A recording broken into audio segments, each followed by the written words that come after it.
the Philippines, online classes are defined as educational programs, courses, and subject delivered via the internet.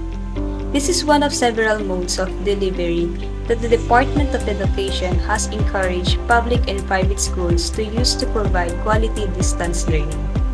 In March 2020, the COVID-19 outbreak compelled medical schools in the Philippines to switch to an online curriculum.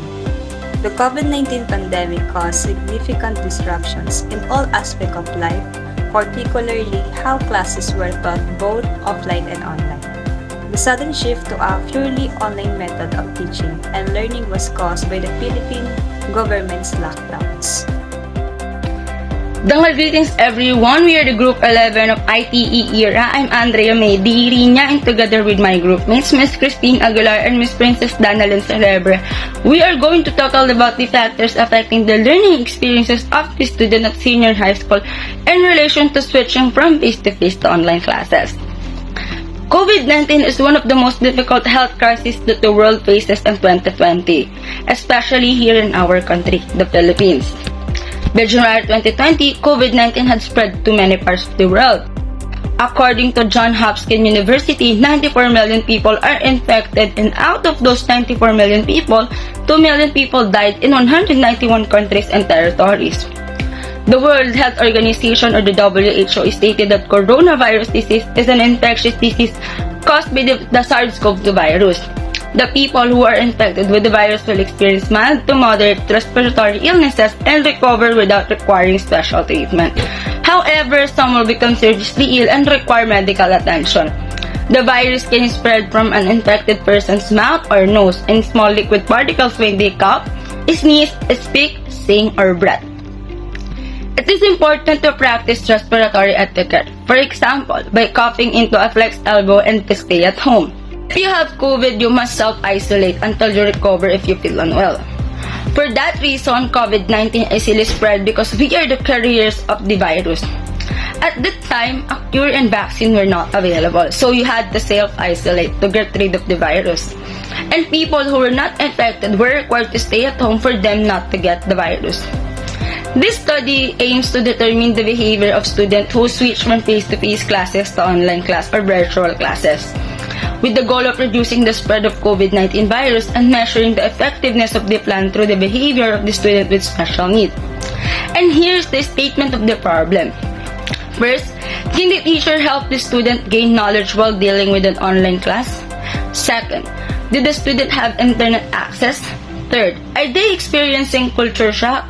And fourth, how did the student handle time management? This research will be beneficial to the educational workforce.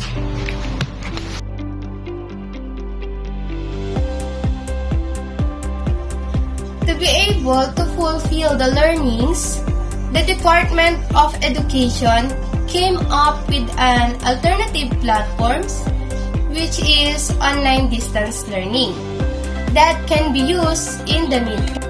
As per our research, or based to our research, most of the school in the Philippines find it very difficult in view of the facts that not all teachers are familiar with using the technologies, and the school is not financially stable to provide the needs that will be used in the mode of turn learning. on the Zoom, whatever term you call it, anak, paano ba? Ano ba pipindutin ko dito? Yun. So, how to turn on and turn off, as simple as that. Nahirapan na. And the teachers and also the student have make a big adjustment, as well as changing the curriculum. And based for Henriksen's study highlighted the challenges instructors encountered while switching from an offline to an online teaching style. For several research studies on online learning have already been conducted to examine student satisfaction, e-learning acceptability, distance learning success, factors, and the last is the learning effectiveness. On the other hand, the students suffer most during in COVID-19 pandemic, and most of the students could not attend the class because of their gadgets. Sometimes most students don't have any gadget to use while taking online class, and some of them have low storage and lack an internet connection. And due to lack an internet connection access, they had no choice but to skip the class. Moving forward to one of the factors affecting the learning experiences of the students amidst of the pandemic is having an internet connection. In our country, one of the biggest problems that we face is having a slow internet connection. Not all students have a stable internet connection, since having an internet connection is very pricey for some students because you have to pay 1,000 a month or depends upon to the MBTS that you apply. For that reason, most students find it very difficult, and as well as the internet connection here in our country is very slow. Based on information and technology gadgets, the internet plays an important role in our daily lives, specifically in education, and our new mode of learning, which is online classes or virtual classes. Some of the schools districts have a big problem with internet access. One of these is Catagasan Elementary School. The signal there is weak. Electricity is limited in their area, and most students do not have their own cell phones, which are essential for online classes. Wala kaming internet connections. Kahit pa kuryente, isa din yun siya sa mahirap. Online classes po namin, mahihirapan po talaga ang mga bata. Same situation at Obo Elementary School in Eastern Samar, where the residents live only by farming. They do not prioritize buying gadgets or having an internet connection. Instead of learning, they just distributed the module to the students. At saka karamihan po sa mga bata dito ay walang mga cellphone at walang internet connection. Another one is the sibling from Barangay Kainiogan, Pasig City. They have to connect to their neighbor Wi-Fi to attend online classes. Usap ako na kung pwede. Kaso na makikunik. Kaso ang hirap naman doon yung bayaran na naman. Isa na naman dagdag bayaran. Nakadagdag mo sa kuryente. Hindi katulad pag yung sa face-to-face. Baon na nga lang. Tapos ngayon naman nakadagdag sa kuryente. Tapos i-share ko pa yung babayad sa yung online na yan. Sa internet, hati.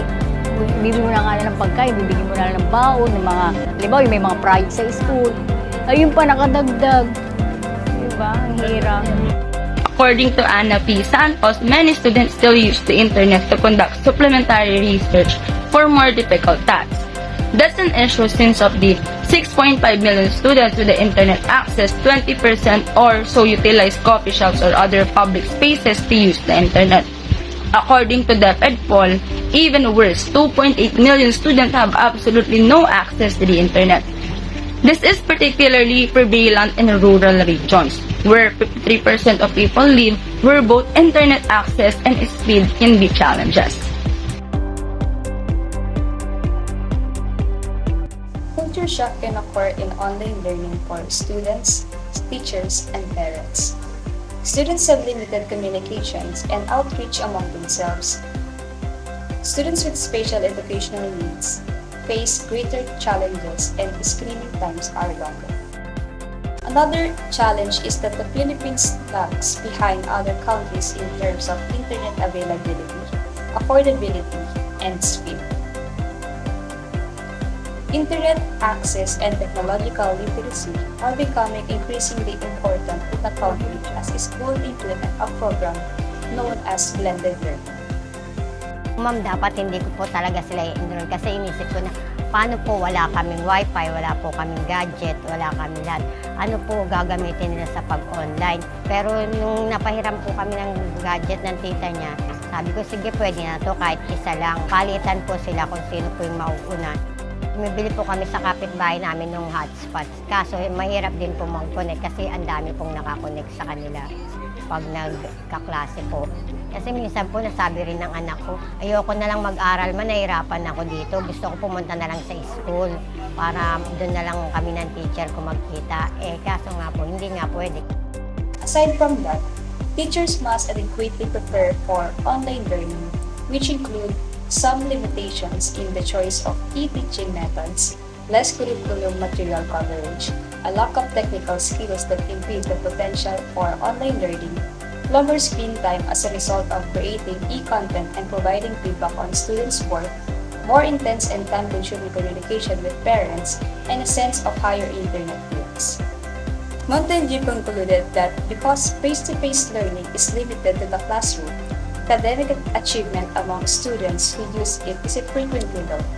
He used the Wizik.com website to assess the impact of online learning on students' achievement. Students know that when COVID-19 happens, there are many changes, especially in how we handle our time in online class. Our task has become more difficult since we are doing housework while doing our tasks at school. And according to David 2000, she examined how time management affects condition at work and in the classroom. The study's findings, which were obtained through a survey research methodology, suggested a link between improved success and performance, good time management, and a formal workplace atmosphere. And the present challenges with time management and participation from a distance. Without a doubt, lack of time and procrastination be the main reason offered by learners as why students fail or drop out of an online courses. And the primary obstacle to succeed in school is time management, especially time management. Numerous students need to overcome an inclination to put off finished projects and assignments. Thus, it is critical to distinguish which students are most in danger of procrastination, as well as the procedure by which this inclination by influence performance. The COVID-19 pandemic, which struck the world at the start of 2020, prompted online learning. The educational world must be put on lockdown and students should study online. While there are many challenges, active cooperation between parents and teachers has allowed the children to continue their educational during this normal time. Mag-cooperate lang ang bawat isa, unti-unting matututo tayo. We will be improving. Habang tumatagal, we will all improve hanggang magiging perfect na tayo dito. Mape-perfect din natin ito. Akala ko nga dati, disaster. Pero ngayon, nakita ko, I'm enjoying. Tuwang-tuwa ako tuwing nakikita ko ang mga bata na happy sila. Ang mga na overcome naman. Kaya patuloy lang.